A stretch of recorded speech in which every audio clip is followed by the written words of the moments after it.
Muy buenos días con todos. Agradezco a la Dirección de Control del Cáncer por permitirme moderar este tema tan importante como es el manejo multidisciplinario en cáncer de estómago, ¿no? Teniendo en cuenta que es una neoplasia bastante prevalente, no solamente en el Perú, sino también a nivel. Bueno, el día de hoy tenemos invitados de lujo, panelistas. Vamos a empezar por un reconocido médico gastroenterólogo acá en nuestra institución, el doctor Norberto Tapia, al cual doy el pase para su ponencia. Buenos días con todos. Gracias por la invitación para participar en este importante evento. ¿Se escucha? ¿Sí se me escucha? Sí, doctor, sí se le escucha. Ya, muchas gracias.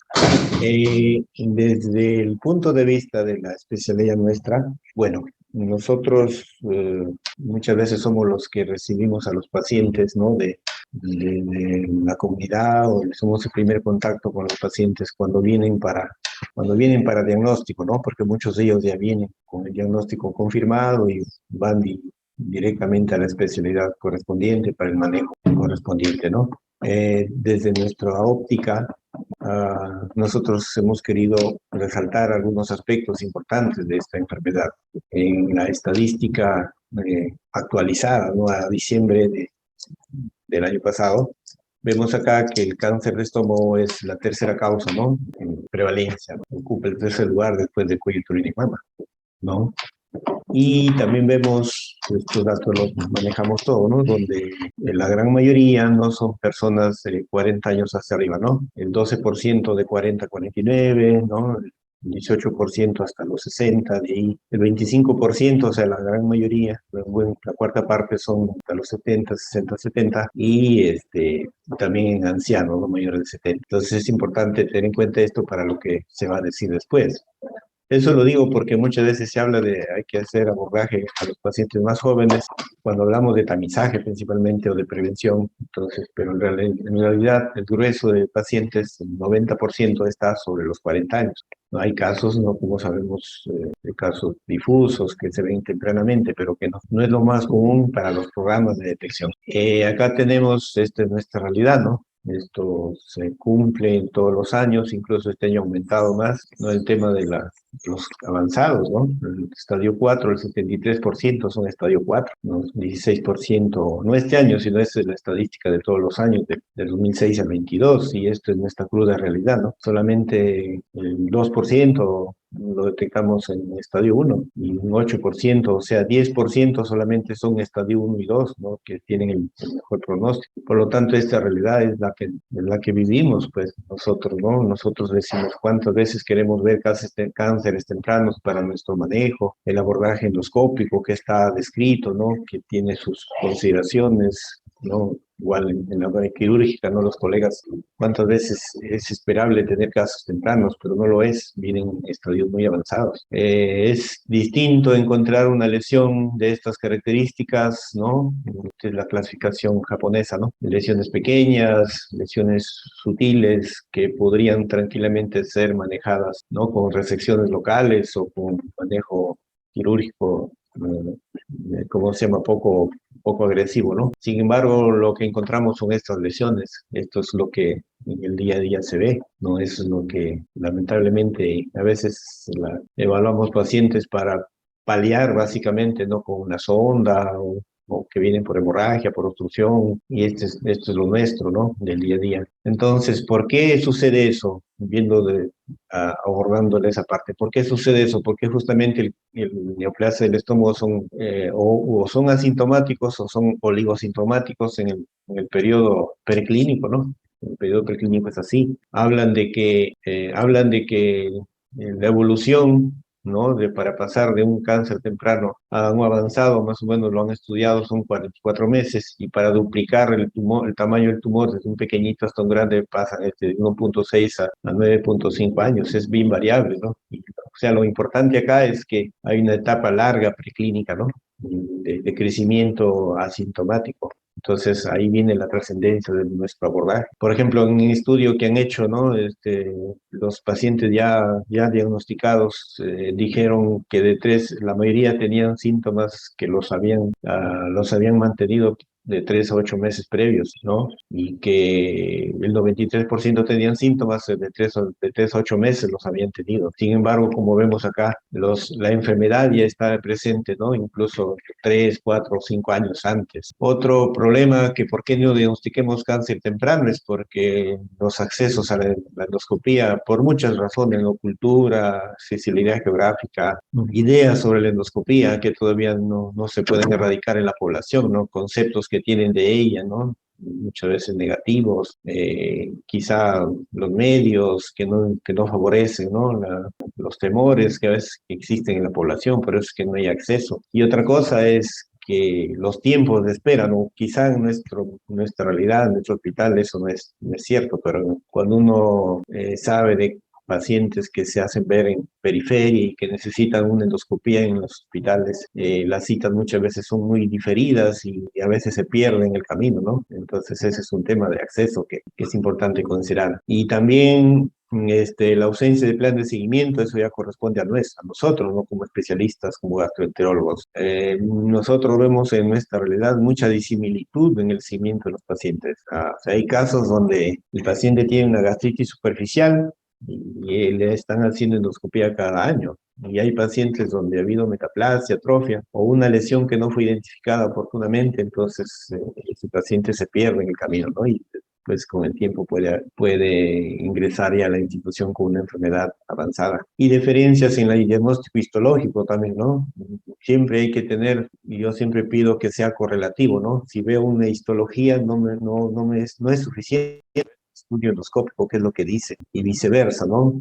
Que si veo una endoscopía de sin biopsia, le digo, pero ahí falta certificar, no falta determinar qué es lo que dice la histología, porque de acuerdo a ello le voy a hacer el seguimiento y de acuerdo a ello voy a concluir si se trata o no se trata de la enfermedad que estoy pensando. Y el cáncer gástrico perdido, eso no lo conocíamos antes, ¿no? El cáncer gástrico perdido es cuando nosotros, como especialistas, hicimos un procedimiento, pero que ya sea el cáncer gástrico perdido o definitivo es cuando es en el año siguiente, ¿no? Hago una endoscopía y en el año siguiente el paciente acude y resulta que tiene una neoplasia de estómago. El cáncer gástrico perdido probable es cuando son hasta 3 años, de 1 a 3 años. ¿Y eso por qué sucede? Porque muchas veces en las instituciones nadie desmerece a nadie, pero estamos en formación, todos estamos en formación. Muchas veces en las instituciones somos los más jóvenes o los médicos residentes los que hacen los procedimientos. Insisto, nadie desmerece a nadie, pero eso necesita lo que la cautela es supervisión. Mire que hasta un 12% de pacientes no son diagnosticados habiendo sido realizado un procedimiento. Otra es cuando no hacemos bien el estudio, pues no, el paciente está dolorido, no lo sedamos bien, entonces no exploramos bien. No tomamos el tiempo que se necesita para esa exploración. Otro es porque, como dije primero, le hacemos la endoscopía, no sabemos, no tomamos buenas muestras, no hicimos un seguimiento adecuado, ¿no? Y errores del muestreo también. El gastroenterólogo debe entrenarse en saber tomar muestras dirigidas sistemáticas, ¿no? Debe tener el protocolo Sydney que nos enseñan debería ser una cosa permanente, ¿no? Tomar muestras, 2 del antro, 1 del ángulo y 2 del cuerpo, cuando se trata obviamente de pruebas de estudio de tamizaje, ¿no? De prevención, de seguimiento, ¿no? Cuando encontramos lesiones, obviamente hay que biopsiar la lesión, pero cuando no hay lesiones se hacen cuentas sistemáticas. Y a veces eso no es cierto, ¿no? A veces no concuerdan. Y los errores en las interpretaciones histopatológicas, que también forman parte, ¿no? de nuestra formación, cuando no tengamos correlación entre el estudio endoscópico, lo que nosotros sospechamos y el resultado de histología, o de la histopatología, es necesario muchas veces conversar con el patólogo, reforzar, ¿no? Motivar y estar siempre permanentemente siguiendo a los casos, ¿no? Que nos preocupen. ¿Por qué en Japón? No, ese es un ejemplo, porque siempre Japón nos hablan de sus grandes resultados que han tenido. ¿Por qué ellos tienen buenos resultados? Uno, porque ellos tienen alta prevalencia de enfermedad. Por lo tanto, los endoscopistas, los especialistas están constantemente viendo casos tempranos, ¿no? Otro, porque hay fácil acceso, ¿no? Ellos tienen acceso más oportuno a los procedimientos. Pero sobre todo, como vamos a ver después, el acceso del día a día. O sea, el acceso donde el especialista es el que ordena el procedimiento, o vamos a ver, ¿no? Y por supuesto que ellos están haciendo siempre escuelas, entrenamientos, capacitaciones, ya sean presenciales, virtuales, con maquetas, y siempre están estandarizando lo que se hace, ¿no? Por eso dice la endoscopia es de muy alta calidad. Entonces nosotros, esto es corto nomás, cuando nosotros estemos frente a un paciente al que le estamos haciendo endoscopia, debemos usar, primero que debemos hacer una buena, una vital identificación, ¿no? Es importantísimo saber identificarlo para que no suceda que se pierden casos o que no los identifiquemos. Otro, que clasifiquemos, pues, que usemos las clasificaciones estándar, ¿no? Y hay clasificaciones estándar que están universalmente recomendadas, hay que usarlas. Si tenemos las lesiones que son sospechosas, ¿no? Utilicemos tecnología de moda, que es actualizada, ¿no? O sea, si uso mi luz blanca y con mi luz blanca hay una lesión sutil que me parece ser sospechosa o no, y dejo pasar, no le tomo las muestras correspondientes, probablemente esté perdiendo un caso, ¿no? Entonces, si tengo a la mano tecnología de imagen mejorada, hay que usarla. Acá tenemos un cuadro, ¿no? De todo lo que ha avanzado la endoscopía, ¿no? Desde los años 40, 50. Si nos fijamos en el último, ¿no? Al final dice autofluorescencia, el narrow banding light, o sea, el NBI, diferentes tecnologías, ¿no? Que actualmente nos permiten mejorar nuestro diagnóstico. Entonces, usemos la mano, no se cuenta, todas las instituciones tienen ahora, pero para eso hay que entrenarse, ¿no? No es solamente usar la tecnología, hay que entrenar. Por ejemplo, ¿no? Si yo hago una endoscopía y no tengo la experiencia, la visión, esta lesión se me pasa, no le hago caso, no le doy importancia, pero si yo utilizo la tecnología, ¿no? Utilizo primero coloración, ya sea con endoscopía convencional, con tintes, ¿no? Azul de metileno, índigo carmín, ¿no? Fluol, o a eso le agrego cromoendoscopía virtual, basado en esta tecnología, entonces ya la lesión no es tan sutil, aquí veo bordes, ¿no? Esta lesión de acá tiene bordes característicos de una neoplasia, puede ser un caso temprano. Igual esto, si yo miro solamente digo que es una erosión, algo rojizo, pero si yo pinto esta lesión, el borde está por acá, y esto me ayuda en la tecnología, ¿eh? Nosotros hemos tenido experiencia de pacientes confesando, ¿no? Que alguna vez no hemos podido identificar esto, y cuando le hemos hecho endoscopía al tiempo, hemos encontrado una lesión grande ya, porque probablemente faltó, solo usamos la luz blanca, ¿no? Y más si nosotros magnificamos, ¿no? Si ya tenemos cromoendoscopía, primero tópica, después virtual, y hacemos magnificación, definitivamente que hay una lesión, ¿no? Una lesión irregular que diferencia completamente los pliegues de acá de los de acá, ¿no? Mejor digamos, el patrón de superficie, el patrón vascular de acá es distinto del de acá. Esto está bastante irregular, deformado, y la biopsia es positiva en este caso. Entonces, quiero recalcar eso, ¿no?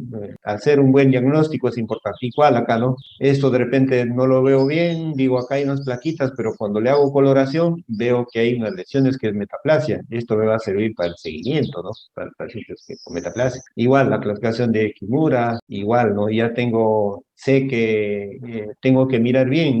Muchas veces ha habido discrepancia entre nosotros, ¿no? Porque el colega no describe la palidez característica, esta atrofia característica que está delimitada acá. Y mientras más esté en la parte del cuerpo pegada a la parte proximal, es más riesgo de cáncer, ¿no? Entonces debemos mejorar el acceso, pues, ¿no? O sea, debemos nosotros como gastroenterólogos mejorar nuestra técnica. Pero yo pregunto, ¿cómo mejoramos la técnica si casos no vienen de ese tipo? Entonces, ¿cómo debemos mejorar la segunda? Los tamizajes poblacionales en cáncer de estómago, lamentablemente a nivel mundial no han funcionado. Tamizajes, hablamos de pacientes asintomáticos de una edad determinada, o sea, el tamizaje poblacional. ¿Por qué? En el 2010, en Japón, se hicieron 6 millones de endoscopías, 6 millones, ¿no? De los cuales se encontraron 5.041. Eso equivale más o menos a un 0.00085%. Esto equivale más o menos a que yo tengo que hacer entre 900 y 1.000 endoscopías para encontrar un caso, lo cual para los sistemas de salud no es rentable, no es práctico, no se ha visto que eso tenga un beneficio. Por eso es que la mayoría de sociedades, sobre todo las occidentales, donde claro la casuística es menor, ellos recomiendan, ¿no? Primero seleccionar a la población, buscar otros métodos, ¿no? Por ejemplo, en Chile, en Colombia ya están innovando, ¿no? Las pruebas serológicas, castrinas, pepsinógeno y antígenos fecales, estos son antígenos fecales para Helicobacter pylori. ¿Qué quiere decir eso? Yo detecto primero el Helicobacter pylori, le hago pepsinógeno, si está disminuido la relación pepsinógeno 1 pepsinógeno 2 está disminuida, entonces a ese paciente le hago endoscopía para no tener que hacer 1000 endoscopías y detectar un paciente. Nosotros cuando hicimos el programa que había de prevención hace años acá, más o menos calculamos que teníamos que hacer 350 a 400 endoscopías para detectar un caso y ninguno de los cuales fue temprano, ¿no? Fueron estadio 2, ¿no? Entonces es un problema eso, ¿no? De los programas de tamizaje porque no tienen rendimiento. Es la propuesta nuestra, ¿no? Ver cómo el ministerio, porque tienen que estar comprometidos todos, ¿no? A proporcionar antígenos, tener, ¿no? Reactivos para antígenos, pepsinógeno y esto, y empezar a trabajar y tener más rendimiento, ¿no? Es distinto el tamizaje que el tamizaje oportunista, o sea, el tamizaje general, o sea, en la población general. El tamizaje oportunista significa que el médico, y eso está demostrado, que cuando el médico indica un procedimiento, como dice acá en este escrito, ¿no? Solamente el 7.6% de pacientes fueron detectados por el tamizaje. El 28% fueron por los pacientes porque ya tenían una edad, iban a hacerse el procedimiento. Sin embargo, el 64% fue referida por el médico. Entonces, la conciencia que debemos tomar nosotros en periferia, en los hospitales, en los establecimientos de salud de periferia, personas que acompañan al paciente o personas que acuden al establecimiento a solicitar atención, aparte de darles la oportunidad a informarles a todos aquellos pacientes que cumplen el criterio de edad, para nosotros es 45 años, ¿no? Acudir o sea, proponerles el estudio endoscópico, ¿no? Principalmente si tienen por lo menos síntomas dispépsicos actuales o que los hayan tenido, porque cuando es en asintomático sucedió lo que nosotros hicimos, ¿no? Solamente de 400 un paciente. Si son pacientes sintomáticos, vamos a encontrar mayor cantidad de pacientes estadio 1 o estadio 2, ¿no? Por lo menos. O sea, quiere decir que la mayoría de pacientes son aquellos que han sido indicados por el médico. Acá, por ejemplo, hemos tenido pacientes, ¿no? Que han venido por cáncer de próstata, que vienen por cáncer, que se han atendido por cáncer de colon, de mama. Los colegas con buen criterio, ¿no? Le dicen, vaya gastro, va gastro, y nosotros, un buen número de veces, les hacemos estudio. Si bien es cierto, no encontramos, por ahí hemos encontrado 2 o 3 casos de cánceres tempranos, pero encontramos mayormente displasia de bajo grado, de alto grado, y los manejamos, los abordamos adecuadamente, que es una forma de manejo, ¿no? Entonces, ese es el tamizaje oportunista. O sea, todo paciente que acude, que está frente a nosotros, hay que recomendarle una prueba y hacerle saber que esta enfermedad es frecuente y que el pronóstico es malo cuando se diagnostica en etapa avanzada. Hay varias formas de hacer el diagnóstico. Esto de acá es una diapositiva que puse ahí respecto a la ultrasonografía. Se refiere que cuando los casos son tempranos, ¿no? Si yo quiero hacer resección endoscópica o disección endoscópica, la ultrasonografía me va a ayudar a saber si es que invadió o no invadió, ¿no? Capas que ya no son posibles de resecar, ¿no? Lo pongo porque es para conocimiento general, ¿no? Es como un transductor, ¿no? Que puede convertirse en ecógrafo, ¿no? Y que me ayuda a delimitar las paredes, las capas, ¿no? La superficial de la mucosa, imagínense, ¿no? La mucosa superficial es importantísimo eso, diferenciar la mucosa superficial de la mucosa profunda y de la submucosa, porque si yo tengo estos datos, yo tendré un T1A, T1B, y con eso puedo decidir tomar una decisión de resección, ¿no? El manejo de cáncer temprano, entonces, para ir avanzando ya, lo que nos corresponde a nosotros como gastroenterólogos. Primero, como dije, detectar pacientes que vengan a estadios tempranos. Segundo, el gastroenterólogo tiene que hacer un buen diagnóstico, ¿no? Un diagnóstico preciso para que no pasen esos casos de cáncer gástrico de intervalo o aquellos casos perdidos, ¿no? O sea, utilizar todo lo que tenemos a la mano, todo el estándar, y prepararnos, entrenarnos, ¿no? Para estar cada día más capacitados, ¿no? La resección es una técnica que consiste en extirpar tumores menores de 2 centímetros del estómago. Tenemos experiencia con unos casitos que hemos hecho acá y los resultados han sido buenos, ¿no? Están en seguimiento, probablemente hay que esperar, ¿no? A largo plazo, pero son casos de muertos pequeños. La técnica es esta, ¿no? Encuentro la lesión, le inyecto una sustancia, tengo un asa, lo reseco con este margen libre, ¿no? Y reseco toda la lesión y ahí está la muestra. Este es un ejemplo, es un caso más sencillo, ¿no? Ahí está la lesión, le inyecto acá, se eleva, le pongo un colorante, azul de metileno para que me delimite y acá está el tumorcito resecado, ¿no? Este ha sido una neoplasia. La disección es otra técnica que está más en Japón, ¿no? En Japón, como ellos tienen mucho cáncer temprano, se han entrenado, muchos colegas peruanos, ¿no? Están en boga, nosotros estamos también en proceso de aprendizaje, de consolidarnos, porque hay que estar bien preparados para abordar un caso de esos. El ISD es más eficaz para la lesión completa de lesiones de cáncer gástrico más grandes. De esto no vamos a discutir, más es un tema ya de especialidad, pero se ha demostrado, ¿no? Que actualmente muchos pacientes han sido manejados de esta forma. Para los colegas cirujanos, es importante también conocen que existe esta tecnología, ¿no? A largo plazo los resultados son similares, la cirugía con la ISD. De repente a favor de la cirugía es que han habido casos de ISD que un 10% más o menos que ha habido de recurrencia, entonces por ahí es un poquito que se inclina, pero los tiempos de operación, los costos, la recuperación, la morbilidad, de hecho que es mejor con ISD, ¿no? Sin entrar en polémica, son alternativas que se usan en la práctica diaria. Ahí está un ISD, ¿no? Esta es la lesión, aparentemente es una erosión, pero es un tumor, una neoplasia, 0.5 centímetros al margen, se marca, se eleva igual como el otro caso y con cuchillas, ¿no? Se saca y ya está el tumor acá, se reseca, ¿no? Hay otro ejemplo, ¿no? Acá, por ejemplo, usaron primero ecoendoscopía, ¿no? Determinaron que la invasión de la lesión no invadía más allá de la muscular, más su mucosa, más pegado a mucosa, ¿no? O sea,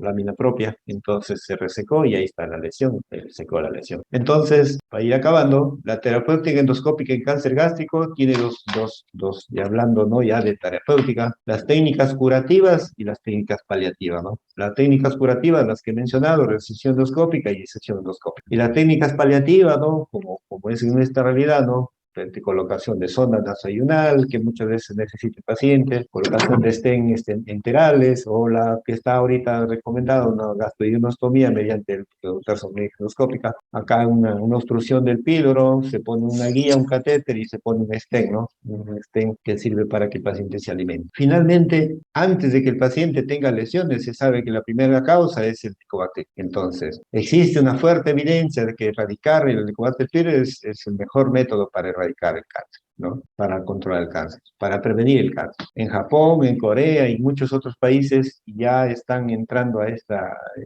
información y están que lo aplican con mayor énfasis, ¿no? Las guías internacionales recomiendan que la erradicación del Helicobacter pylori es la mejor estrategia para prevención del cáncer gástrico, y principalmente en aquellos que todavía no tenían metaplasia y no tenían atrofia todavía. Quiere decir que en etapas tempranas, ¿no? Si entendemos y comprendemos cómo es el proceso de carcinogénesis, sobre todo en el cáncer intestinal. En el difuso no, porque ese es un mecanismo distinto. En el cáncer de tipo intestinal sabemos que el proceso, el paciente se infecta en etapa temprana y ya a partir de los 18 o 20 años empieza la cascada, ¿no? de daños, ¿no?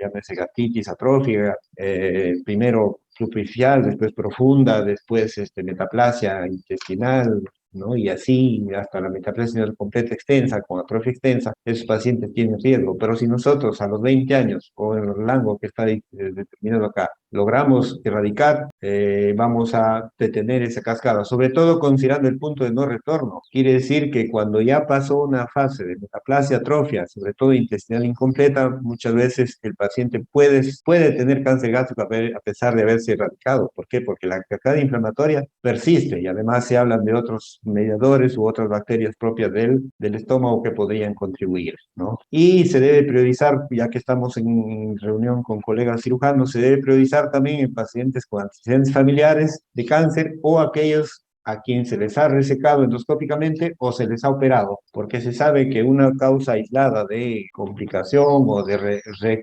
recurrencia o recidiva Metacrónica es, o sea, cáncer metacrónico es cuando el paciente persiste con el Helicobacter. ¿Por qué? Porque la cascada inflamatoria persiste, la atrofia el paciente lo tiene, la metaplasia lo tiene. Entonces, en el seguimiento hay que estar siempre tomando muestras para ver la presencia de Helicobacter y eliminar uno de los factores. Eso es por ahora. Muchas gracias.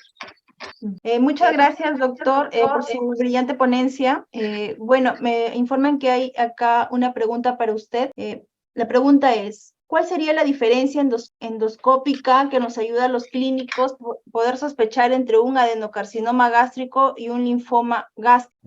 Diferencia clínica, indudablemente no la va a haber, ¿no? Diferencia clínica es bien complicado, por lo menos en las etapas preclínicas en ambos es la misma, ¿no? La mayoría de veces el linfoma lo detectamos en el estudio endoscópico por la sospecha, más bien los hallazgos son varias úlceras, la ubicación no es necesariamente como la del carcinoma, son lesiones serpiginosas, anfractuosas, son múltiples, a veces hay también el duodeno. Es más bien el hallazgo endoscópico, pero el cuadro clínico no nos va a permitir discernir si se trata de uno u otro caso. A no ser que sea un caso avanzado, ¿no? Y tenga linfadenopatías periféricas, ¿no? Y un cuadro ya característico, pero no, clínicamente, tempranamente no. Doctor, una pregunta con respecto a la erradicación del Helicobacter, ¿no? Con la terapia estándar, después de una resección endoscópica curativa, ¿ha demostrado la disminución del riesgo de recaída en cáncer gástrico? Sí, sí, doctora.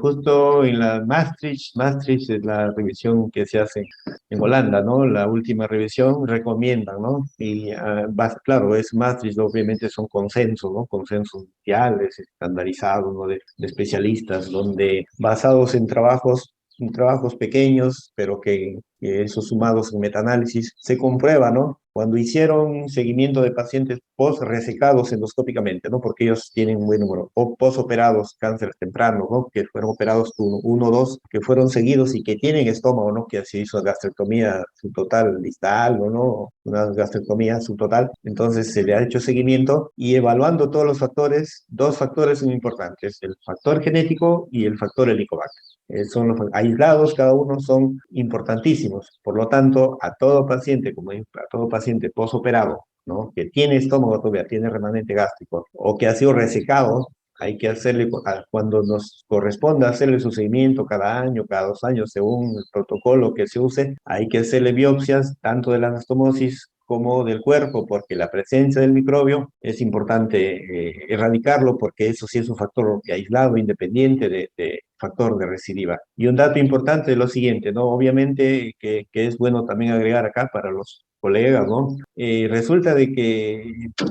para hacer diagnóstico de Helicobacter pylori hay varios métodos, ¿no? Métodos invasivos e invasivos. No tenemos la serología, ¿no? El cuerpos IgG en sangre. No pidan IgM, no tienen, porque los colegas a veces piden IgM, no tiene sentido el IgM.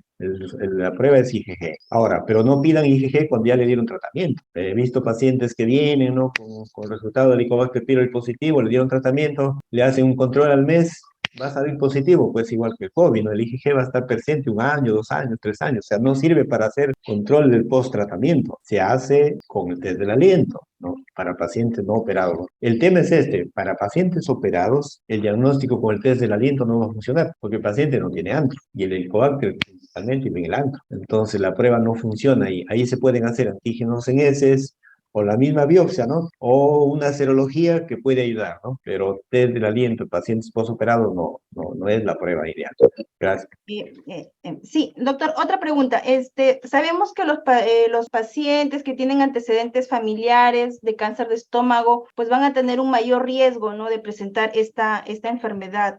¿Usted recomienda alguna edad específica para realizar esta endoscopía, digamos, profiláctica en personas que hayan tenido antecedentes familiares de cáncer de estómago? Claro, hay dos formas ahí, ¿no? Uno es el cáncer hereditario, ¿no? Que es el 10%, que donde está la ecaderina es el factor implicado ahí, ¿no? En ese caso, claro, hay síndromes y ahí se habla de que el estudio debe ser hecho 10 años antes del caso índice, ¿no? Si el hermano tuvo a los 40, el hermano debe hacerse a los 30, ¿no? Eso es para los síndromes. Pero para la población en general, yo considero que Si el paciente tiene 40 años para arriba y es familiar directo de un paciente con cáncer gastrointestinal, ni siquiera gástrico, ¿ah?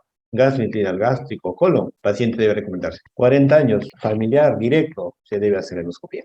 Sí o sí, de primer grado sobre todo. Ok, muchísimas gracias, doctor, por su ponencia, por sus respuestas. Bueno, ahora pasamos con la doctora Isabel García, que es médico asistente del servicio de radiodiagnóstico. Bienvenida, doctora. ¿Qué tal? Buenos días con todos. En un momento voy a poner las diapositivas para empezar la exposición. Un momento. Buenos días con todos. En este caso me ha tocado hacer un resumen lo más posible con respecto al cáncer gástrico.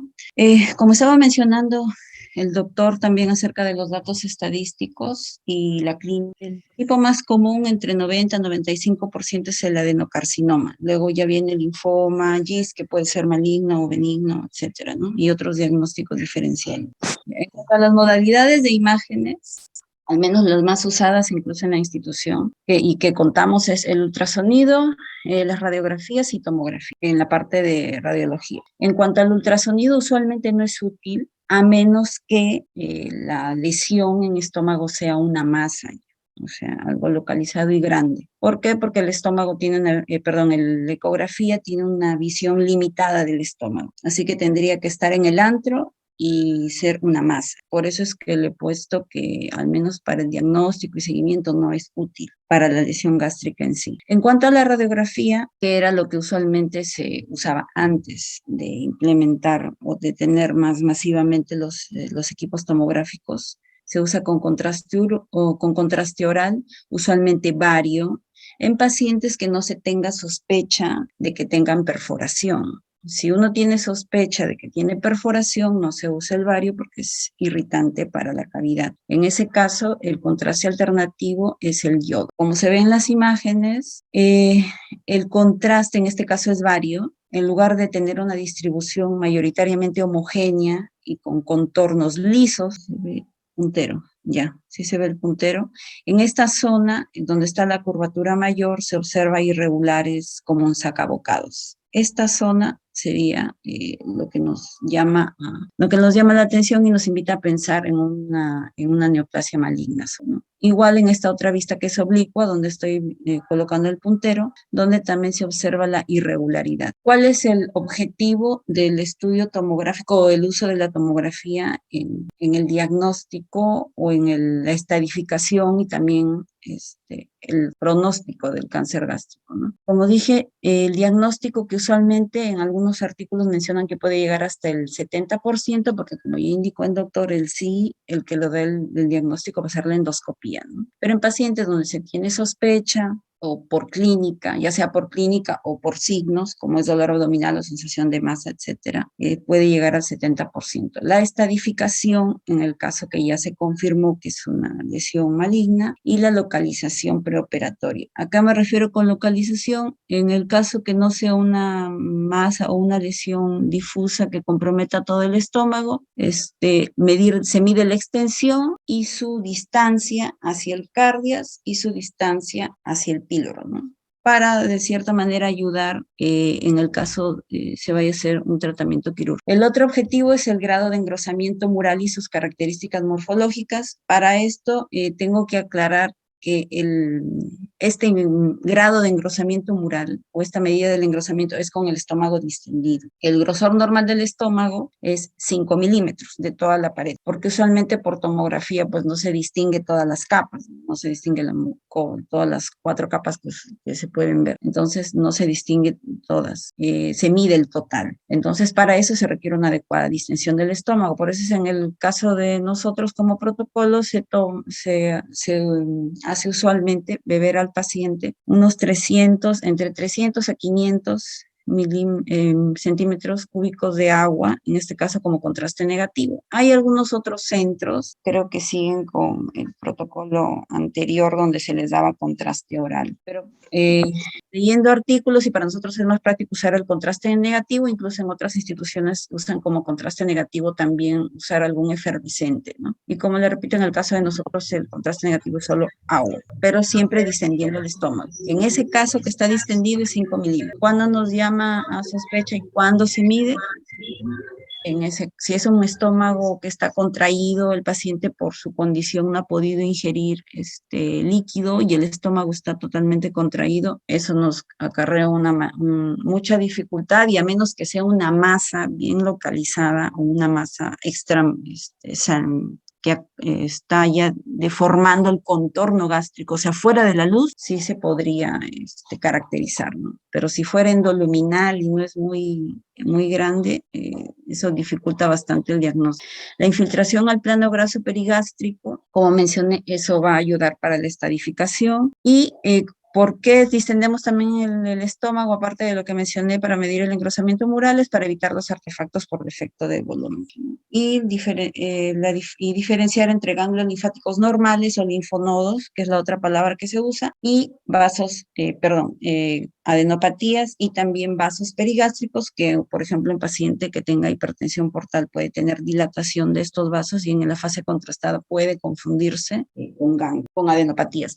Este es un estudio tomográfico de un adenocarcinoma. En sí, la tomografía va a ayudar a definir, sobre todo si es que es benigno de maligno, pero a definir entre adenocarcinoma y linfoma, sí es un poco más difícil, ¿no? Menos probable. Hay algunas cosas que sí nos podrían orientar a decir más probablemente adenocarcinoma y más linfoma, ¿no? Por ejemplo, en este caso del adenocarcinoma, el engrosamiento usualmente es endoluminal, irregular, y el realce es bien heterogéneo y puede contener bastantes áreas ulceradas, bastante necrosis, y ya si tiene alteración de la grasa perigástrica también, y no hay tanto engrosamiento focal, podría orientarnos a que es adenocarcinoma más que el linfoma, ¿no? Como se ve en la vista coronal, también ahí hay un engrosamiento difuso que incluso podría corresponder a una linitis plástica, que también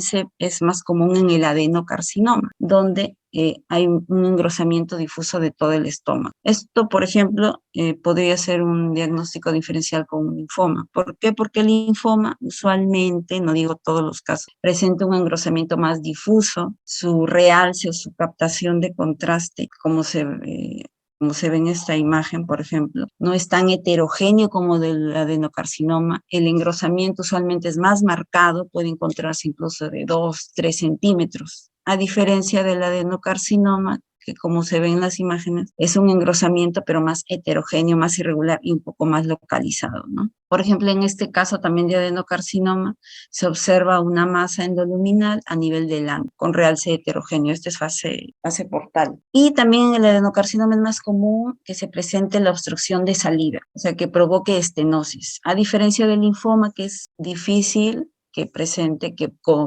provoque una estenosis o una obstrucción de salida, ¿no?, en el estómago. En el caso del linfoma, es el más común, del linfoma gástrico es el más común del linfoma extraganglionar y representa entre el 20 a 25% de todos los linfomas, ¿no? Y como mencioné, es poco común que provoque una obstrucción de salida, ¿no?, o que invada la grasa perigástrica. Por eso mencioné en las otras imágenes de que si uno encuentra una lesión y con compromiso de la grasa perigástrica, usualmente o la mayoría de veces más es adenocarcinoma. Aquí están nuevamente las imágenes del linfoma, como les dije, un engrosamiento más marcado, más difuso, y el realce es más homogéneo, ¿no?, a comparación del adeno. Otro diagnóstico es otro tipo de lesiones, es el GIST, que pueden ser benignos como malignos. Es el 5% de todos los sarcomas en el caso de que sean malignos, y se encuentran principalmente en el estómago, ¿no? Usualmente pueden ser intramurales, submucosos y subserosos, o sea, no es tan común como el adenocarcinoma, como el linfoma, que sean endoluminales.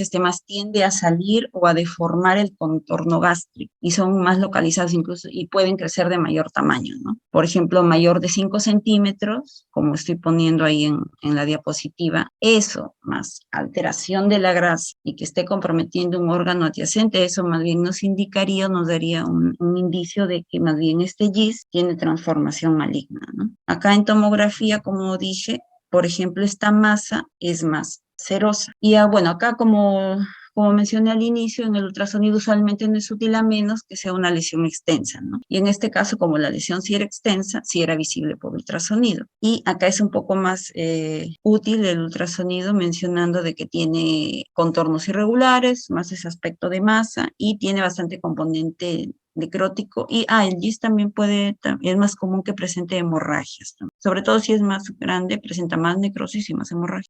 Mencioné los grupos ganglionares, menciono los grupos ganglionares porque también es parte del informe tomográfico, ¿no? Y también es útil para el estadiaje. En este caso, lo que corresponde a la categoría N del TNM son las estaciones que están de color azul y verde, que son los llamados perigástricos y locorregionales, ¿no? Aquí están los cardiales derechos, cardiales izquierdos, de curvatura mayor, curvatura menor, ¿no? Los suprainfrapilóricos, por ejemplo, ¿no? Los que ya se consideran como metástasis a distancia, o sea, en la categoría M, a pesar que son adenopatías, son los que están en amarillo y en blanco, ¿no? Como son los hepatoduodenales, los retropancreáticos, los mesentéricos superiores, los cólicos, los diafragmáticos, etcétera, ¿no? Por ejemplo, esos ya deberían ser considerados como metástasis a distancia, esas adenopatías. También como compromiso locorregional, se debe considerar a los ligamentos perigástricos, en este caso los que están delimitados en verde, por ejemplo el ligamento gastrohepático. Este es un estómago normal y acá los ligamentos tienen densidad grasa, ¿no? Obviamente cuando están invadidos por el tumor, por la lesión, no tienen ese aspecto, ¿no? Sino también aspecto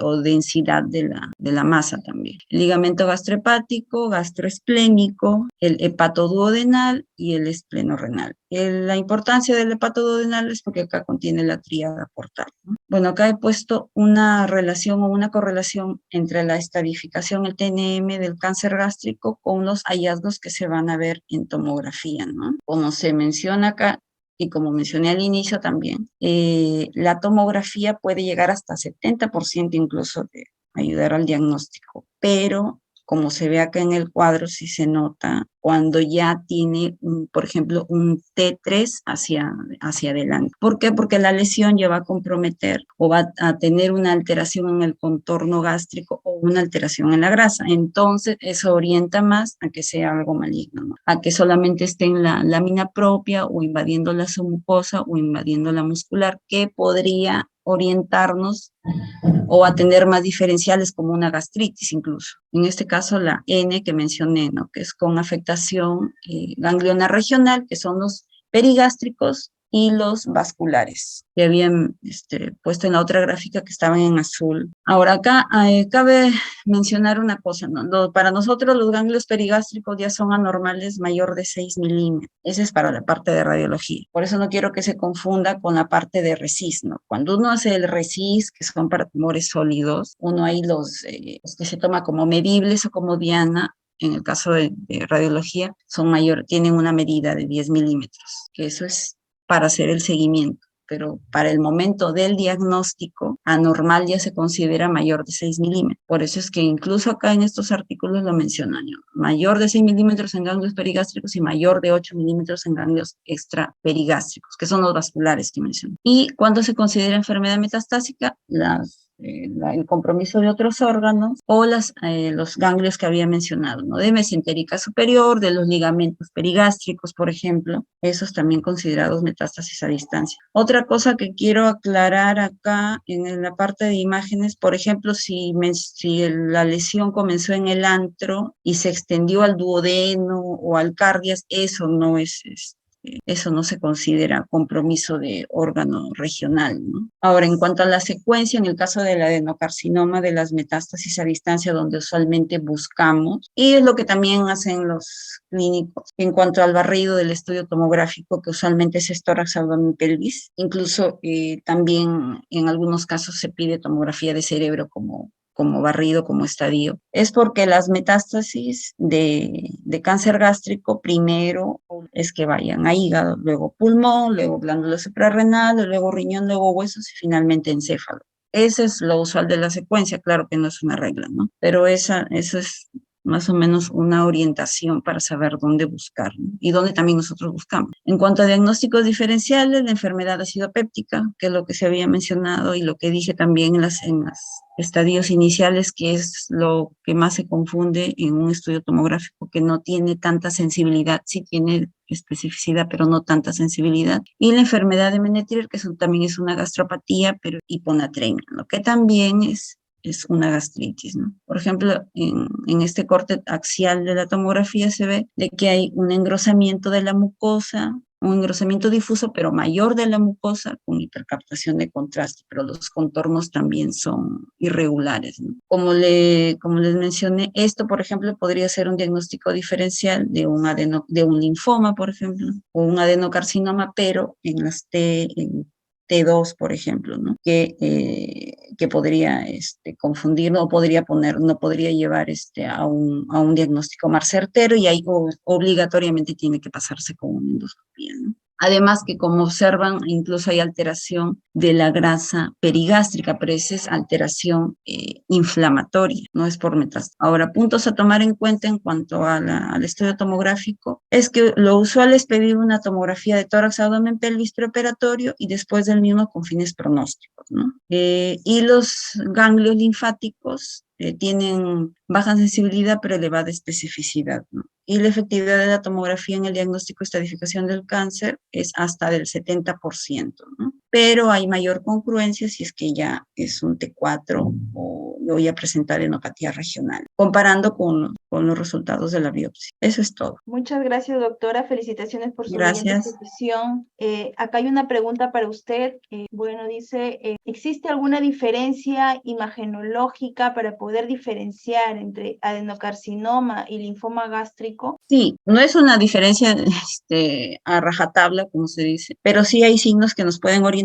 Como dije, el linfoma usualmente tiene mayor grosor de pared, puede llegar a 2, 3 centímetros, 4 centímetros, a diferencia del adenocarcinoma, ¿no? Que sí puede estar engrosada, pero en menor milímetros, no llega a 2, 3 centímetros. El compromiso de la grasa perigástrica en linfomas es más raro hallar que esté alterando la grasa mesentérica de perigástrica, a diferencia del adenocarcinoma. Lo otro también es que o si llega un paciente con dolor y que tiene obstrucción de la salida gástrica y presenta esa imagen, si tiene obstrucción de la salida, lo primero que yo voy a pensar es en adenocarcinoma, fuera de los datos estadísticos, porque como mencioné, más frecuente es obstrucción de la salida, o que la lesión sea estenosante en sí. Si uno ve estenosis, lo más común es que sea adenocarcinoma más que linfoma. Y un GIST, otro diferencial del GIST, ahí donde podría uno meterse por ahí con el GIST, que es más raro, pero el GIST también es raro que produzca obstrucción, solamente que sea una masa de 5 o 6 centímetros produce obstrucción. El adenocarcinoma, a pesar de no ser tan grande, es más común que produzca estenosis, produce como rigidez en el estómago, llevando a la linitis plástica, ¿no? Gracias, doctora. Una pregunta con respecto a la resonancia magnética, ¿tendrá mayor precisión para detectar quizás lesiones tempranas en comparación con una tomografía? Para estómago en sí, podría ayudar por diferenciar las capas, ¿no? Supongamos que yo tengo duda, más que nada en un estadio inicial, en un T2, que en la tomo se ve solamente como mencioné acá en el diferencial de esta gastropatía, ¿no? Ahí donde está. En esta, por ejemplo. Si yo tomo una resonancia y uso las herramientas que me da también la resonancia, por ahí sí me podría ayudar más, ¿no? Si restringe, no restringe, a ver si es inflamatorio o es neoproliferativo. Pero, bueno, yo le hablo en cuestión de practicidad, ¿no? ¿Qué es más práctico en el caso de la institución, ¿no? Llevarle a resonancia o hacerle la endoscopia. En ese caso, ¿no? Ya sería cuestión de cada paciente, solamente que sea un paciente que no se le puede hacer o no se cuente con equipo de endoscopia y sí se puede hacer la resonancia, se hace la resonancia, ¿no? Ok, doctora, muchísimas gracias. Bueno, no hay más preguntas. Pasamos a la siguiente exposición con la doctora Joana Fernández, médico asistente del servicio de radioterapia Oncorrad. Bienvenida, doctora. Doctora Joana Fernández. ¿Cómo están? Agradecerles por la invitación a esta ponencia. El tema que les voy a hablar es la parte del papel de la radioterapia en el cáncer gástrico. Sabemos que el tratamiento estándar para el cáncer gástrico es la cirugía, pero vamos a ver en qué escenarios puede tener un papel la radioterapia. Entre estos es en la terapia neoadyuvante, por ejemplo, en los estadios clínicos mayores iguales a T2 o ganglio positivo. También recalcar que en primera categoría pues está la quimioterapia. radioterapia, ¿no? Entonces, históricamente existen revisiones del uso de la radioterapia preoperatoria o quimioradioterapia preoperatoria que buscaban respuestas patológicas completas, donde tenemos unas respuestas patológicas completas entre 14 al 36%, lo cual va a impactar en una mejor sobrevida global, alcanzando una sobrevida global a los 5 años del 30%, a los 2 años del 42%. Entonces, en el estudio RTOG 9904, donde usaron quimioterapia de inducción, seguido de quimioradioterapia, seguido de cirugía, el objetivo principal fue buscar las respuestas patológicas, donde se alcanzaron resecciones R0 del 77%, con una sobrevida global de 1 año del 74%. En el estudio TOP-YEAR, este es un estudio multicéntrico, tenemos un análisis intermedio, donde se dio quimioradioterapia, seguido de cirugía, seguido de quimioterapia adyuvante, y en el otro brazo, quimioterapia, seguido de la cirugía con quimioterapia. En los resultados intermedios, tenemos un cumplimiento del 100% de quimioterapia preoperatoria del 98 versus 93%, cumplimiento del 100% de la quimioterapia adyuvante del 53% versus un 65%, pacientes resecables post-neoadyuvancia de un 85% versus un 90%. Con una toxicidad gastrointestinal G3 o mayor de 30% versus 32%. Este estudio pues está en curso y estos resultados preliminares demuestran que la radioquimioterapia preoperatoria se puede administrar de manera segura a la gran mayoría de los pacientes sin un aumento significativo en la toxicidad del tratamiento o la morbilidad quirúrgica. Entonces, ¿qué ventajas podemos tener con la quimioradioterapia no adyuvante? Esto nos aumenta las tasas de resecciones R0, aumenta las tasas de respuestas clínicas, un buen control local y una supervivencia global. Las desventajas es que no vamos a poder predecir la respuesta, la quimioradioterapia reduce la reserva funcional en un 20% y nos faltan estudios aleatorizados. Entonces, ¿qué nos dice las guías de la NCCN, que son las en que nosotros nos basamos para dar los tratamientos, sobre la quimioradioterapia prequirúrgica? Si bien es cierto, hay varios estudios pequeños que han demostrado la capacidad de este tratamiento de predecir una respuesta patológica en el cáncer gástrico resecable, nosotros este valor todavía sigue siendo incierto, dado que nos faltan ensayos fase 3 aleatorizados y controlados que demuestren un beneficio en la supervivencia del cáncer gástrico. Por lo tanto, los regímenes que están detallados para la quimioradioterapia prequirúrgica están derivados de ensayos fase 2, fase 3, en los que participaron pacientes de cáncer de esófago y o de la unión gastroesofágica. En el escenario de la radioterapia adyuvante, si tenemos pacientes que han sido sometidos a una resección R0, pero tienen estadios patológicos T3, T4,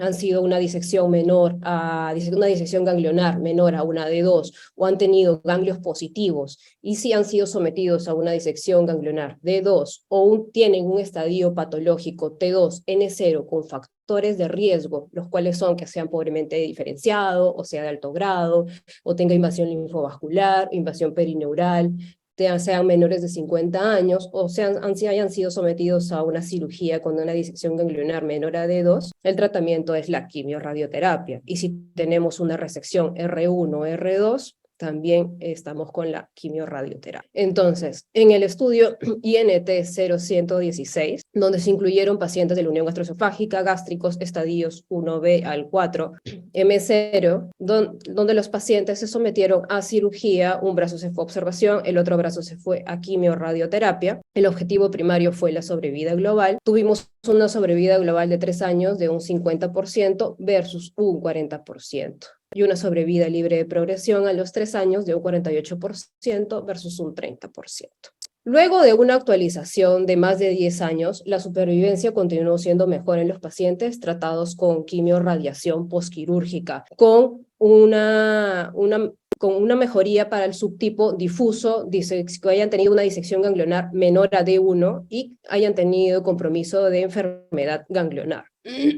En un estudio observacional de 500 casos, en donde los pacientes fueron sometidos a una resección ganglionar D2, incluyeron pacientes gástricos de estadio 1B al 4, tuvieron un cumplimiento del tratamiento en el 75%. Vemos que los que más se beneficiaron de este tratamiento fueron los pacientes que tenían un cáncer indiferenciado, etapa avanzada y tenían compromiso de enfermedad ganglionar.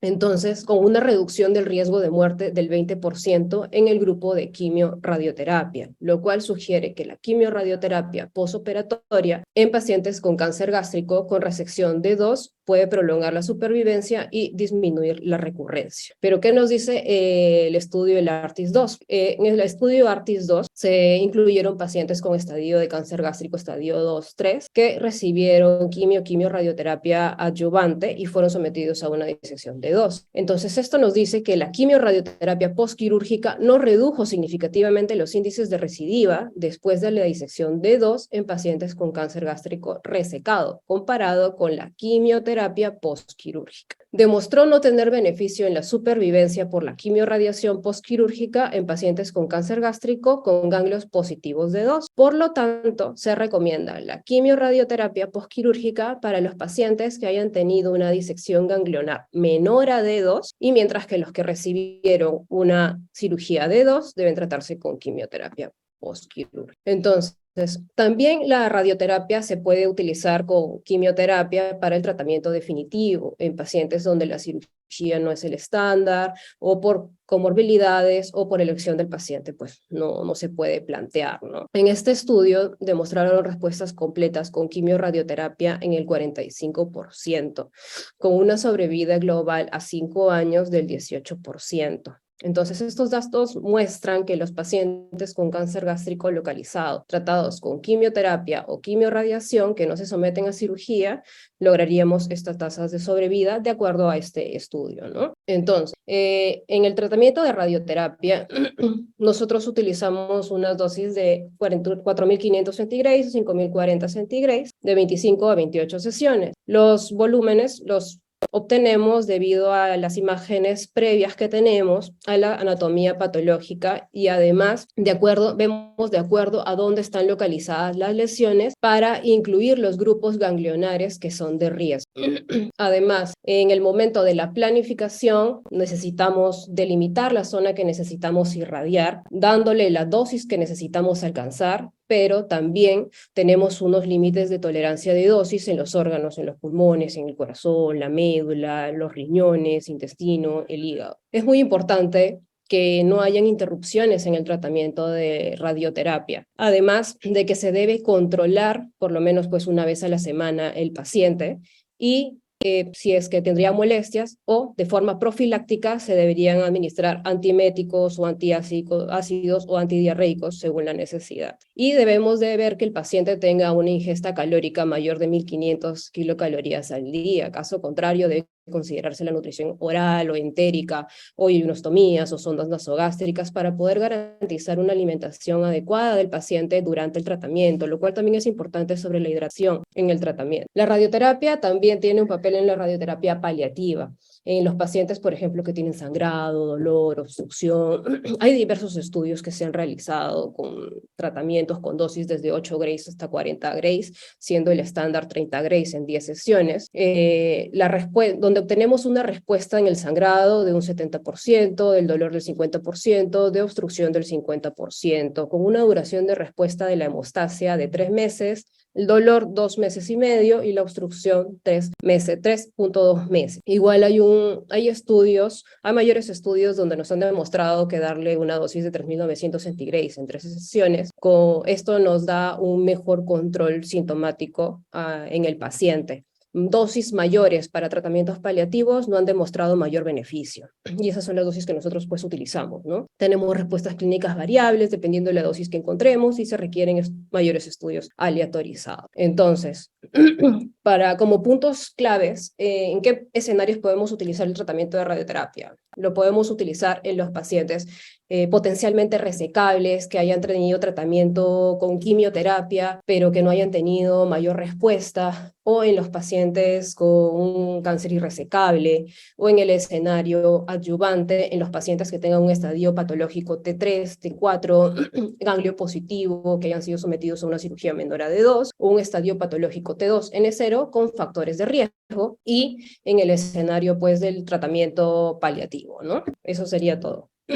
Muchísimas gracias, doctora. Felicitaciones por su brillante exposición. Quería preguntarle, en su experiencia, ¿cuál ha sido quizás la complicación más frecuente en pacientes que han recibido tratamiento de radioterapia, ya sea a título paliativo o adyuvante? Y si es que ha habido necesidad de quizás hacer un reposo terapéutico a estos pacientes. A ver, bueno, básicamente las reacciones que tienen los pacientes son las náuseas, los vómitos. Entonces, en ese caso se tiene que hidratar al paciente, es importante asegurar la nutrición, pero mayores complicaciones pues no hemos tenido. Y lo ideal es tener el tratamiento continuo, no tenerlas paradas, ¿no? Salvo que sea estrictamente necesario. Otra pregunta, doctora, con respecto al dar el tratamiento de una RT adyuvante, ¿hay un tiempo límite para poder establecerlo? O sea, por ejemplo, no sé, 2 semanas al mes. Mira, eso va a depender, pues, porque en realidad, en general, podríamos considerar que tendría un mayor beneficio dentro de las 4 a 6 semanas, postquirúrgico. Ya, sí, acá tenemos otra pregunta, doctora. La pregunta es, si la dieta que le da al paciente al momento de la radioterapia es un factor importante en la respuesta al tratamiento. No, básicamente no es que la dieta del tratamiento de radioterapia, ¿a eso se refiere? ¿O la dieta de la nutrición en general? Porque nosotros indicamos una dieta especial al tratamiento de radioterapia al paciente. Sí, pienso que se refiere a esa dieta, ¿no? A la dieta. Sí, es necesario que cumplamos, no para que obtengamos una mejor respuesta al tratamiento sobre la dieta, sino que para que tenga menores molestias durante el tratamiento de radioterapia, porque el tratamiento de radioterapia de por sí da molestias, náuseas, vómitos, deposiciones líquidas. Entonces, las dietas que nosotros indicamos a los pacientes es justamente para que estas molestias sean menores. Además de que nosotros, antes de dar el tratamiento de radioterapia, nosotros hacemos una tomografía de simulación, donde planificamos el tratamiento, donde delimitamos la zona que necesitamos irradiar. Entonces, para esta tomografía, igual el paciente tiene una preparación previa. Entonces, necesitamos que esta tomografía lo más parecida a la sesión, a cómo va a ir el paciente todos los días a su tratamiento, ¿no? Entonces es por eso que es importante seguir las indicaciones, tanto para su tratamiento de radioterapia como para pasar lo más tranquilos posibles el tratamiento. Muchísimas gracias, doctora. Gracias. Bueno, siguiendo con las ponencias, invitamos al doctor Hugo Valencia para su ponencia. Él es médico asistente del Servicio de Cirugía de Abdomen. Bienvenido, doctor. Doctor, buenos días, buenas tardes, perdón, ya está listo ya para que pueda iniciar su ponencia. Bueno, muy buenos tardes con todos. Bueno, muchas gracias por la invitación a los organizadores. Es un placer poder estar con todos ustedes conversando por este medio, ¿no? Que ya le hemos agarrado cariño al tema virtual, y a veces extrañamos no tener reuniones virtuales con la presencialidad. Bueno, el tema del cáncer gástrico en el Perú es un tema muy importante, es una de las neoplasias, como ya se ha mencionado, más frecuentes, está entre las neoplasias más frecuentes que vemos, aunque viene cambiando, ¿no? Viene cambiando, hay una tendencia al incremento de colon y otras neoplasias, pero sobre todo colon recto. Vemos un poquito menos de cáncer de estómago, aunque desde el punto de vista del paciente con cáncer avanzado, siempre está observando. Como estamos entre colegas, vamos a hablar un poco de la guía de la parte de la clínica. He visto que la doctora Fernández ha estado basándose en las guías de la NCCN. Yo las he traído también. Entonces, esta es la guía de la parte de la clínica NCCN de cáncer de estómago 2023. Y nuestro tema de multidisciplina está aquí, ¿no? Debajo del T2, el tratamiento es básicamente quirúrgico, ¿no? Básicamente quirúrgico, sea por procedimientos endoscópicos, que lo hace el gastroenterólogo, o por procedimientos quirúrgicos, ya es nuestro que implica pues cirugía radical oncológica. Y a partir de este nivel del compromiso muscular, ya estamos hablando que lo más recomendable es lo que venían mencionando nuestros colegas, un manejo combinado con quimioterapia y radioterapia, en este nivel de categorías que estamos observando, de tal manera que el paciente pueda obtener el máximo beneficio del tratamiento oncológico. Entendamos esto como que el manejo de un paciente con cáncer no solamente es operarlo, ¿no? Que yo soy cirujano y tengo que operar y vemos, ¿no? Y vemos después. No, eso no es así. El manejo tiene que ser coordinado en un equipo integrado, multidisciplinario, en el cual todas las partes involucradas en el manejo del paciente participan y discutimos los casos. Y lo ideal es eso, ¿no? Y es una costumbre que tenemos aquí, ¿no? Probablemente los casos que son estándar, que son habituales, que no tienen mayor diferenciación o que son los casos prototipos que vemos más comúnmente, no los conversamos porque ya tenemos la cosa clara de coordinación entre quimioterapia, radioterapia y cirugía y entre los demás actores del hospital. Pero hay casos que sí tienen algunos detalles que inmediatamente involucramos interconsultas y juntas médicas. La junta médica es fundamental, ¿no? Pero yo creo que ya deberíamos estar preparados para un paso más. Siguiente, por favor. Siguiente. Y aquí vemos el manejo posterior, donde definitivamente sí se involucra el tema de la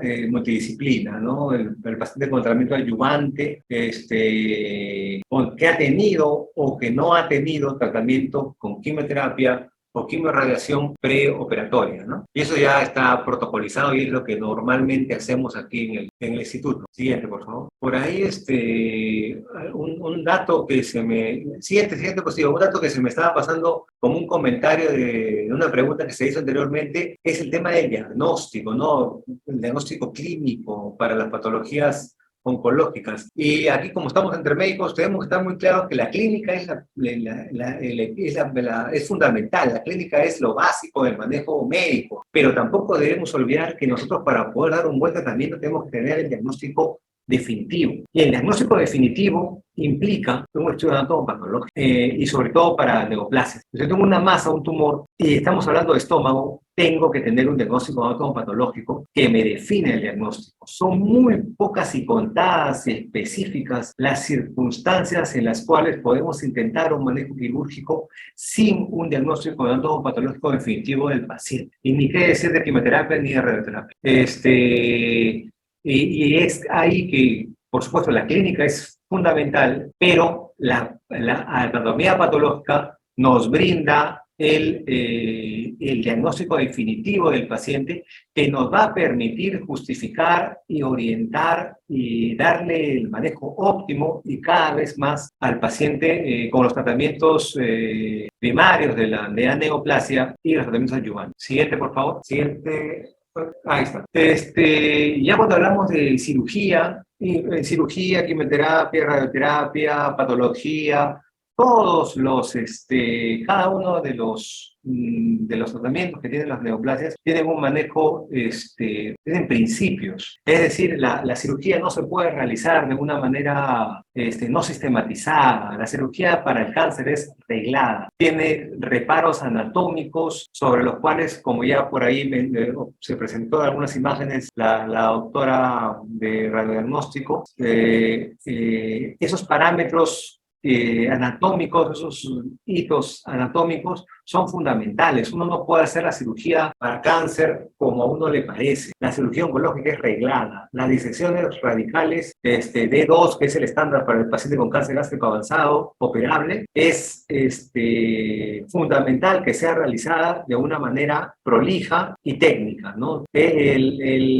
Una cirugía inadecuada no se soluciona con tratamiento adyuvante. La cirugía tiene que ser óptima. Ahora, ¿cuándo es que un paciente puede ser que tenga una cirugía menor a la que necesita una D1 o D2, a una D2 cuando uno está operando? Ya en el manejo de pacientes paliativos es una posibilidad. O en su defecto, cuando el paciente tiene algunas condiciones, por ejemplo, los márgenes, ¿no? Un dato, el margen quirúrgico para pacientes con cáncer gástrico avanzado son 5 centímetros, cáncer gástrico temprano o early cáncer puede ser hasta 2 centímetros. ¿Cuál es la diferencia aquí?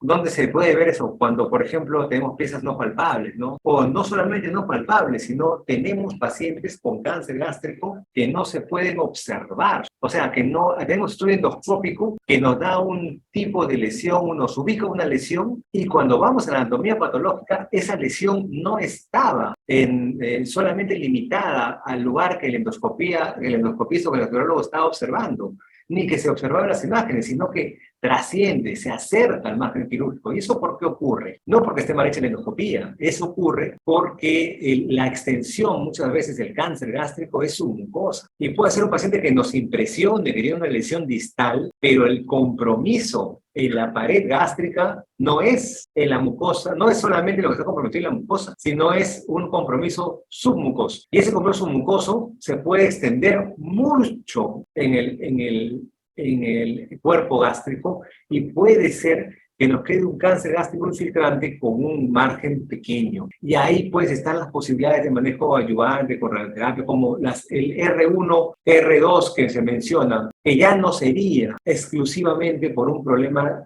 del cirujano, no sería por un problema de compromiso de márgenes en función al tipo de extensión tumoral, que ya sería en este caso microscópico, pero que nosotros en el eso tenemos en cuenta, de tal manera que tratamos de evitar al máximo cualquier posibilidad de dejar márgenes cercanos, ¿no? La radicalidad que implica, pues, en el caso del cáncer gástrico, el manejo quirúrgico del margen radical con pieza macroscópica y que se debe traducir o que debe trascender al margen microscópico, y además la linfadenectomía son fundamentales como conceptos de radicalidad. Entonces, el tema del ganglio, ¿no? La categoría N. Aquí hay que tener, pues, siempre un estadiaje preoperatorio adecuado. Se debe tener una prevención quirúrgica adecuada, no solamente como en cirugía abierta, sino también con cirugía, si se hace cirugía laparoscópica, tiene que hacerse una cirugía tan igual como se hace abierta, no cambia, ¿no? El tema del estudio citológico es una posibilidad que también se debe evaluar en un cierto grupo de pacientes con cánceres de pobre pronóstico, ¿no? Después, lo que se mencionó, hay una patología que se acerca al cáncer de estómago, que es el CIBER2, CIBER3, que ya estamos hablando del cáncer de unión esófago-gástrica, que tiene características de historia natural diferentes al cáncer de estómago de cuerpo, cáncer de estómago distal, y por ende tiene una clasificación y un manejo diferente, que no es motivo de la charla en este momento. Y los criterios de irresecabilidad, que también son fundamentales como principios quirúrgicos. Y aquí un dato que vemos y que aquí no se está dentro del encasillamiento o el compromiso vascular de invasión estructuras vasculares que se menciona. Aquí estamos hablando del ligamento hepatoduodenal. El ligamento hepatoduodenal muchas veces en el cáncer gástrico distal puede estar comprometido. Va a haber compromiso del ligamento hepatoduodenal. Y eso a veces se puede ver en las tomografías, otras veces no. A veces un hallazgo intraoperatorio que puede limitar muchas veces nuestra posibilidad de tratamiento quirúrgico. Siguiente, por favor. Siguiente. Aquí la resecabilidad es fundamental, pues, ¿no? La resecabilidad de los pacientes que ya se ha mencionado, definir en función al compromiso de la pared. Normalmente nosotros manejamos pacientes con cáncer avanzado. Cáncer avanzado que implica compromiso macroscópico en imágenes de la pared gástrica. Y eso pues es evidente, ¿no? En la gran mayoría de nuestros pacientes. Pero tenemos pacientes que tienen un compromiso de la pared que no se observa en la tomografía. Y hay estudios que ahora no tenemos muy a la mano, pero que nos servirían cuando comencemos a ver pacientes con cáncer temprano, que es la ecoendoscopía, ¿no? La ecoendoscopía nos definir el compromiso de la pared en el cáncer gástrico, y eso nos haría en algunos pacientes con cáncer gástrico pequeño que puede tener este compromiso mucoso, nos ayudaría, pues, ¿no? Y otro tema es los procedimientos paliativos. La cirugía actúa dentro del manejo del paciente con cáncer de estómago en todos los estadios de la enfermedad, de las lesiones preneoplásicas, las lesiones neoplásicas, los estadios clínicos 1, que son de enfermedad del early cancer, que es el manejo quirúrgico, y los estadios clínicos 2, 3, 4 también hay la posibilidad de manejo quirúrgico en casos específicos, ¿no? Por ejemplo, procedimientos quirúrgicos paliativos cuando hablamos de obstrucción y sangrado, básicamente. En el tema obstructivo, el compromiso de la salida gástrica, la obstrucción de salida gástrica, es pues un problema que vemos comúnmente en los pacientes que llegan al instituto y donde hacemos los procedimientos como la gastroileostomía y debería convenir que hagamos procedimientos de stent endoluminal que nos permitan pues hacer que el paciente logre comer, si tenemos una salida gástrica. Sobre todo, por ejemplo, en pacientes pues con enfermedades metastásicas, el stent endoluminal con enfermedades bacterias groseras tiene un factor ahí importante para utilizarse. Y en pacientes que tienen enfermedad localizada, que tienen síndrome de salida gástrica, donde se podría, antes de la quimioterapia, darle al paciente un manejo con cirugía para que el paciente pueda comer una gastroenterostomosis y luego se completaría el manejo quirúrgico. Hay, pues, la posibilidad también de una gastrostomía, pero eso hemos tenido malas experiencias con gastrostomías que hemos observado en pacientes con cáncer gástrico avanzado, cuando por la presión intraabdominal que la producida por la ascitis y la síndrome de carcinoma tóxico en los pacientes con cáncer de estómago, cuando el paciente ya desarrolla un poco de ilio o tiene éstasis producto de la carcinomatosis y aumenta la presión intraabdominal producto de la ascitis, se observa que por la zona de colocación del gastrostoma hay salida de contenido gástrico y sangre. Pues ya la cuestión se vuelve un poco dantesca cuando el paciente ya tiene ascitis y comienza a vomitar y el vómito ya produce que mayor aumento de presión abdominal y esto vence los reparos de la gastrostomía y comienza por el borde del tubo a proyectarse pues esta mayor salida de contenido gástrico junto con sangre. Eso es algo que ocurre lamentablemente en los pacientes. Es decir, que cuando vemos pacientes con carcinomatosis, florida, o cáncer avanzado metastásico, ya no hacemos, casi no, así programado por nosotros, en estos 15 años que tenemos en el instituto, nunca hemos hecho una gastrostomía. Y no recomendamos hacerle en pacientes con cáncer avanzado, al menos distal o de cuerpo, ¿no? Claro, cuando hablamos de cáncer de esófago o unión esófago-gástrica tipo 1 es otra cosa, eso es una cuestión diferente. Pero para cáncer de estómago, que es el motivo de nuestra reunión el día de hoy, y haciendo un análisis de esta guía de la práctica clínica, vemos que a pesar que está recomendado, no lo vemos como conveniente. Siguiente, por favor. Siguiente, por favor. Hola. Bueno, aquí quería hacer una acotación, un tema que nos queda pendiente, la anterior, un tema que nos queda pendiente en función al estudio genético de los pacientes. Se ha mencionado anteriormente el doctor Tapia lo ha mencionado, los factores de riesgo que tienen los pacientes con enfermedades genéticas y esto debe ser un motivo de estudio, ¿no? No son todos los pacientes, no son la mayoría de pacientes con cáncer gástrico, pero es importante que ya comencemos a ejecutar acciones asistenciales que involucren manejo de pacientes con patología genética, sobre todo pues el cáncer hereditario familiar, cáncer de gástrico hereditario familiar, cáncer que se mencionó, la patología asociada a alteraciones de la decaderina. Eso es fundamental, que identifiquemos esas familias y comencemos a tomar medidas que permitan mejorar su calidad de vida. Ya están estandarizadas, protocolizados, procedimientos quirúrgicos justificados en pacientes con este tipo de enfermedades genéticas y deberían hacerse. Lamentablemente no llegamos a encontrar, a pesar que existen en nuestra población, no llegamos a encontrar a esos pacientes y para poder brindarles una gastrectomía profiláctica, por ejemplo, una gastrectomía total profiláctica, que técnicamente estamos listos para realizar el procedimiento, pero que no llegamos a tener los pacientes. Y aquí es fundamental acordar con todos ustedes para que conozcamos esta patología y podamos elaborar protocolos, integrar nuestros protocolos de manejo con ustedes para diagnosticar este tipo de pacientes o estas familias con cáncer hereditario familiar, cáncer gástrico difuso hereditario familiar, nos permita brindar este tipo de manejo. Y en cuanto al equipo multidisciplinario, no solamente es lo que venimos haciendo, pues, de un manejo que tenemos la costumbre, que es fruto de un manejo interdisciplinario, sino que hay un grupo que implica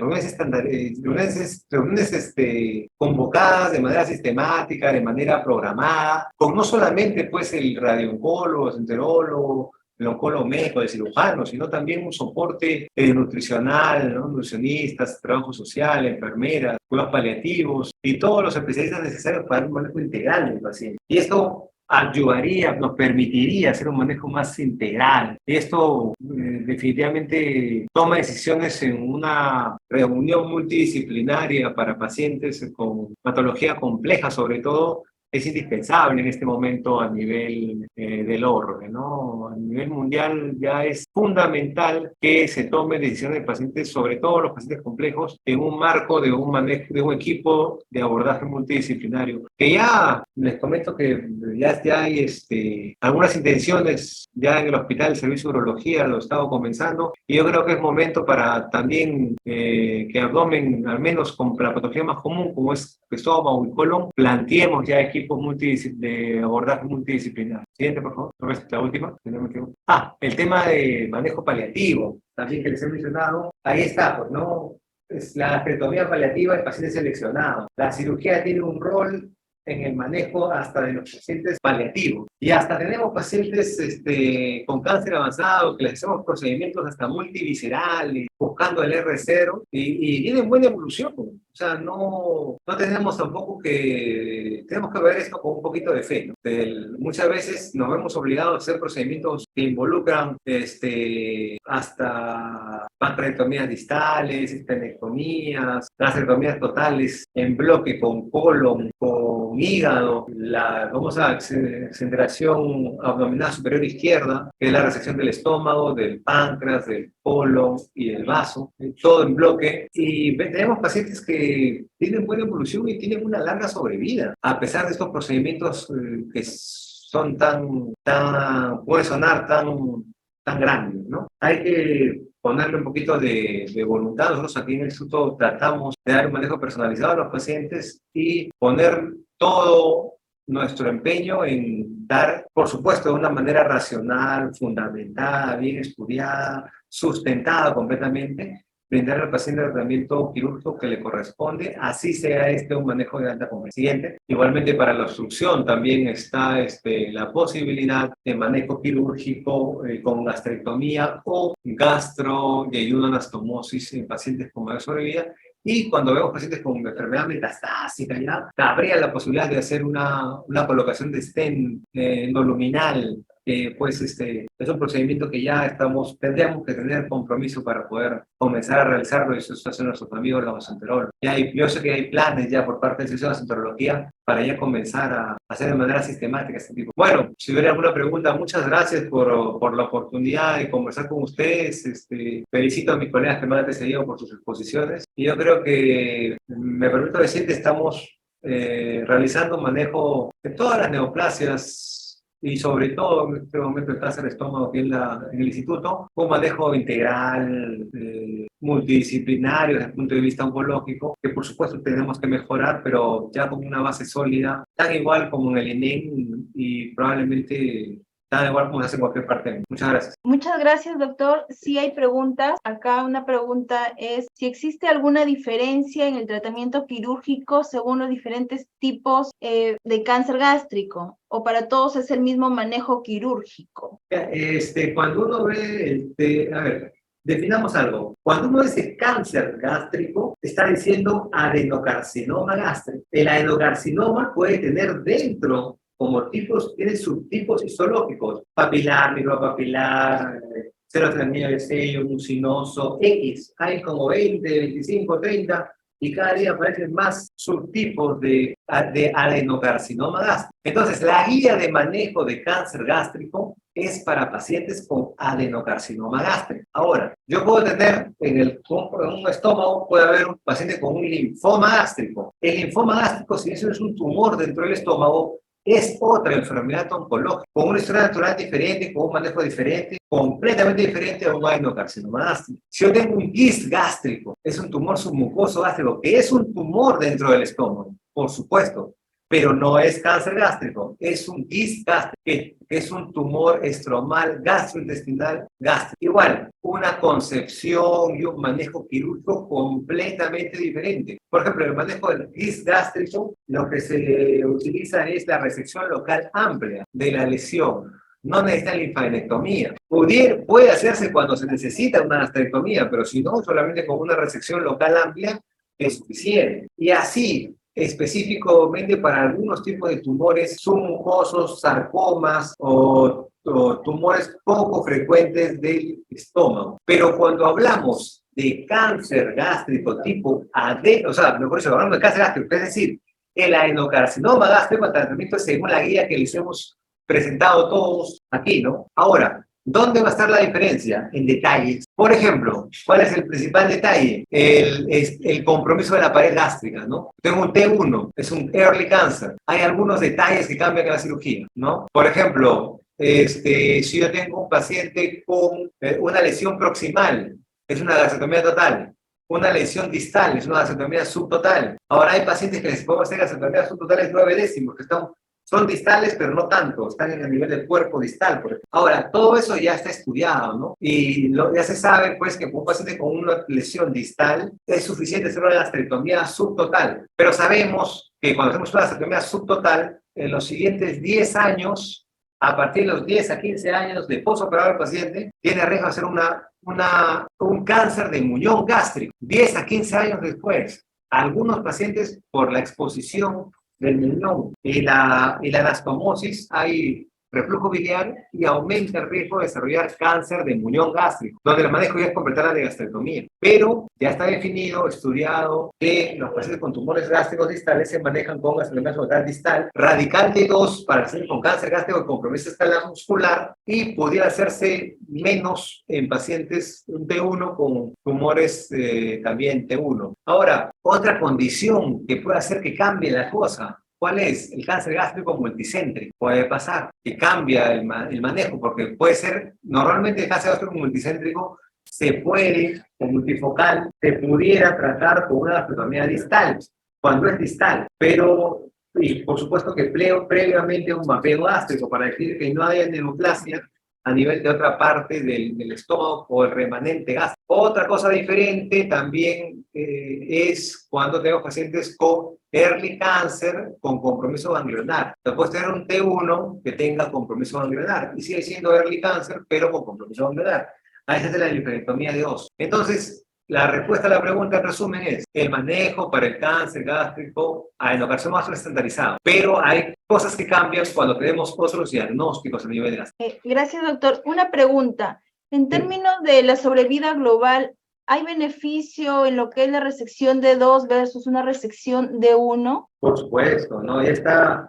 Eso fue un tema que durante mucho tiempo se ha discutido a nivel científico, los médicos, y se planteaba, ¿y cuál es la diferencia? Hay que hacer un poco de historia. El primer problema que se tiene como para todo en la vida es ¿cuántos pacientes tengo yo para operar de cáncer de estómago? Porque si yo tengo un paciente al mes para operar de cáncer de estómago o un paciente cada 6 meses, mi experiencia para poder hacer una gastrectomía con una linfadenectomía o D2 es poca. O sea, yo no opero mucho cáncer de estómago. Como yo no opero mucho cáncer de estómago, las posibilidades que se me pueda complicar un paciente con una gastrectomía D2 que implica disección de los vasos sanguíneos que irrigan al estómago, y por supuesto esto implica pues que haya una disección cercana al páncreas, me aumenta el riesgo de complicaciones. Entonces los pacientes que, si yo tengo un poco volumen de pacientes con cáncer de estómago, no conviene que yo haga gastrectomías porque voy a aumentar el riesgo de complicaciones y de mortalidad para mis pacientes. Eso se ve, por ejemplo, en el primer mundo, en Europa occidental, en Estados Unidos, cuando hemos visto cáncer de estómago.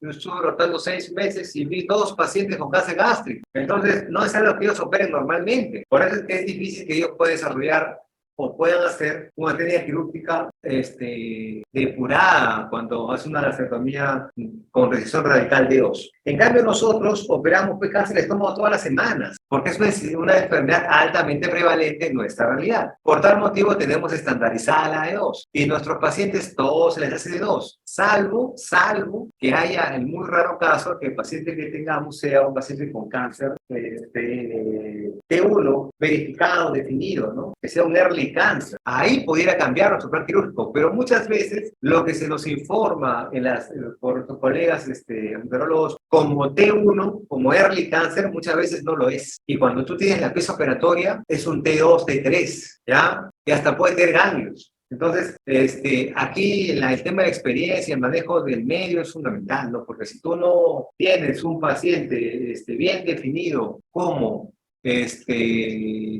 clínicamente en el preoperatorio, eso te suma en contra para poder definir qué tipo de procedimiento quirúrgico va a hacer. Ahorita, te resumen, lo estándar, cualquier paciente con cáncer gástrico avanzado, que es el 98% de pacientes que ven aquí en La Libertad, a nivel existencial, estos pacientes tienen que tener una vasectomía total distal o total radical de 2. Y eso le da el máximo beneficio al paciente para curación. Y un detalle adicional, las vasectomías extendidas para pacientes con cáncer T4B. Pacientes con cáncer T4B M0, o sea, no metastásico, pero con infiltración local, como les mencionaba, al hígado, al páncreas, al vaso, al colon o a otra estructura aledaña, es fundamental que se realice una disección, una vasectomía total radical o total radical de 2 en bloque con hígado, páncreas, vaso, estómago, o cualquier cosa que se ponga en medio. Gracias. Muchísimas gracias, doctor. Muchísimas gracias a todos los panelistas. Gracias a la Dirección de Control del Cáncer por la invitación. Y bueno, nos despedimos habiendo hecho una reunión muy importante, ¿no? Para todos nosotros los que somos personales. Muchas gracias. Muchísimas gracias, doctor Valencia. Muchísimas gracias, doctora Guanilo. A nombre del Departamento de Promoción de la Salud, Dirección de Control del Cáncer, se les agradece por su participación en la mesa redonda Abordaje Multidisciplinario del Cáncer Gástrico.